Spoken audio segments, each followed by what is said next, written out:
எல்லாத்துக்கும் சொல்றேன், எதிர்மறை எண்ணமே வாழ்க்கையில துளி இருக்கக்கூடாது. நடக்குமா நடக்காதா சந்தேகம், நடக்கும்டா, நடக்கலையா முருகன் எடுத்துக்கிட்டேன் அவ்வளோதான், விட்டுரு, அடுத்த வேலைக்கு போயிடணும். சும்மா அதையே போட்டு தொங்கிக்கிட்டே இருக்கக்கூடாது. சில பேர் வீட்டில் ஒரு செத்த எலி இருக்குன்னா என்ன பண்ணுவீங்க? அப்படியே வச்சிருப்பீங்களா? என்ன பண்ணுவோம்? தூக்கி போட்டுருவோம். ஒருத்தன் வீட்டுக்கு வந்திருக்கான், எலி செத்து போச்சு, செண்டு அடிச்சிருக்காங்க வீட்டை சுற்றி, எங்க கிடக்குன்னு தெரியல, செண்டு அடிச்சிருக்காங்க நல்லா படபட படபடன்னு. வீட்டுக்கு வந்து உட்கார்ந்துருக்காங்க. ஒரு அரை மணி நேரம் கழிச்சுன்னு உட்கார முடியல அவங்கனால. ஏன்?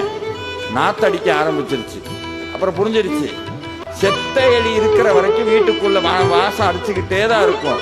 நம்மளுடைய கடந்த கால வாழ்க்கையும் கடந்த கால எண்ணங்களும் செத்த எலிதான். அதை உள்ள சுமந்துக்கிட்டு இருக்கிற வரைக்கும் நாத்து அடிச்சுக்கிட்டே தான் இருக்கும்.